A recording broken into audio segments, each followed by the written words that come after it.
స్థానిక ఎన్నికల షెడ్యూల్ వచ్చిన రిజర్వేషన్లపై చర్చ ఆగట్లేదు. ఎన్నికల్లో పోటీ చేసే వాళ్ళు తొందరపడద్దు అని బీజేపీ హెచ్చరిస్తుంటే, పోటీ చేసిన వాళ్ళకి తర్వాత ఇబ్బందులు వస్తే ఎవరిది బాధ్యత అని ప్రశ్నించింది బీఆర్ఎస్. అయితే రిజర్వేషన్లపై తాము చిత్తశుద్ధితో ఉన్నామని మరోసారి క్లారిటీ ఇచ్చింది కాంగ్రెస్. ఇంతకీ ఎన్నికలపై గ్యారంటీ ఇచ్చేదెవరు? రిజర్వేషన్ల రచ్చకి ఫుల్ స్టాప్ పడేదెలా? బీసీలకు 42% రిజర్వేషన్ల పేరుతో రేవంత్ సర్కార్ డ్రామాలాడుతోందని బీజేపీ ఎంపీ ఈటెల రాజేందర్ విమర్శించారు. మహారాష్ట్రలో స్థానిక ఎన్నికలు జరిగిన తర్వాత హైకోర్టు ఆ ఎన్నికలను రద్దు చేసింది. అయితే ఎన్నికల్లో ఖర్చు పెట్టిన అభ్యర్థులు తీవ్రంగా నష్టపోయారు.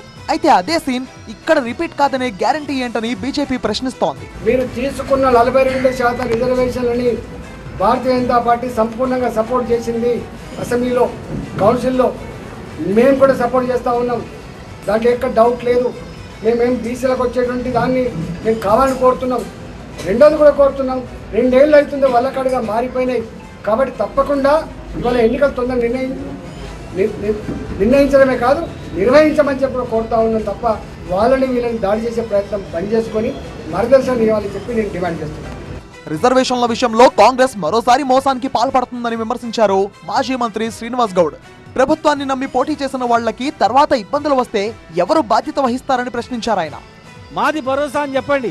సుప్రీంకోర్టు ఈ జడ్జిమెంట్ మీకు అనుకూలంగా రాకపోతే మేము కూడా పదవుల నుంచి తప్పుకుంటాం, మేము కూడా రాజీనామా చేసి వెళ్ళిపోతాం, మీ ధైర్యంగా ఉండండి అని చెప్పండి, ప్రజలకు చెప్పండి. కేవలం ఎలక్షన్ గురించి రాజకీయం నడుస్తుంది. అయితే బీసీ రిజర్వేషన్ల కోసం తాము చిత్తశుద్ధితో ప్రయత్నాలు చేస్తున్నామన్నారు TPCC chief Mahesh Kumar Goud. BJP, BRS నాయకులు కలిసి కోర్టులో పిటిషన్లు వేస్తున్నారని ఆగ్రహం వ్యక్తం చేశారు. ఈ విషయంలో 2 పార్టీలు కేంద్రాన్ని ఎందుకు నిలదీయడం లేదని మండిపడ్డారు. మాకు ధైర్యం ఉంది, ప్రజలకు ఇచ్చిన కమిట్మెంట్ ఇవ్వాలని ఒక అకుంఠిత దీక్షతో ఉన్నాం కాబట్టి మళ్ళీ జీవో ఇచ్చి ముందర పోతా ఉన్నాం. మీరు సహకారం చేయాల్సింది పోయి బీసీ బిడ్డల యొక్క నోటికాడి కూడును తలదన్నే ప్రయత్నం చేస్తూ ఉన్నారు బీజేపీ, బీఆర్ఎస్ నాయకులు. లోకల్ వార్కు షెడ్యూల్ విడుదలైనా రిజర్వేషన్లపై కొనసాగుతున్న రచ్చ మాత్రం ఆగడం లేదు. కోర్టు తీర్పు తర్వాతే దీనిపై స్పష్టత వస్తుందని విపక్షాలు చెబుతుంటే, కాంగ్రెస్ మాత్రం రిజర్వేషన్లకు తాము కట్టుబడి ఉన్నామని ప్రకటిస్తోంది.